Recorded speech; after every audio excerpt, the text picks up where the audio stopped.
La Pâque des Juifs était proche et Jésus monta à Jérusalem. Il trouva dans le temple les marchands de bœufs, de brebis et de pigeons qui s'y étaient installés. Ayant fait un fouet de cordes, il les chassa tous du temple, ainsi que les brebis et les bœufs. Il répandit la monnaie des changeurs et renversa leurs tables. Et il dit à ceux qui vendaient des pigeons, « Ôtez cela d'ici.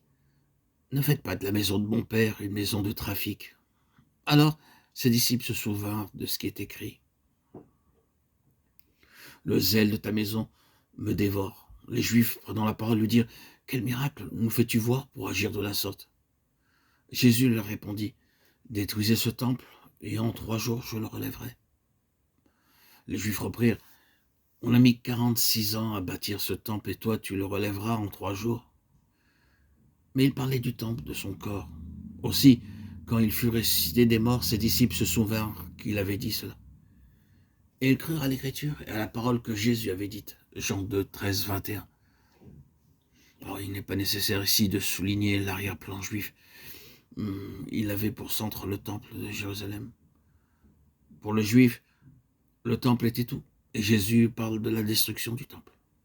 À une autre occasion, il dit, « Il ne restera ici pierre sur pierre qui ne soit renversée. » Matthieu 24, 2. Qu'est-ce donc qui le remplacera? Dieu doit avoir un temple. Jésus dit en effet, « Je suis le temple de la nouvelle dispensation. » C'est moi qui prendrai la place de ce vieux temple. Et je serai tout ce que représentait ce temple, mais d'une manière plus entière et meilleure. Le temple était-il le lieu où les hommes pensaient rencontrer Dieu? Les hommes rencontreront Dieu en Christ d'une manière beaucoup plus réelle que cela. Le temple était-il le lieu où allaient les hommes pour être enseignés de Dieu? Ils apprendront beaucoup mieux à connaître Dieu en Christ qu'ils ne l'ont appris dans le temple. Le temple était-il le lieu où les hommes allaient pour adorer Dieu? Ce sera en Christ que les hommes entreront en contact avec Dieu pour l'adorer. Et cela nous amène à cette révélation merveilleuse que nous avons dans le Nouveau Testament. La révélation de Christ et de tous ses membres, devenus un temple pour Dieu.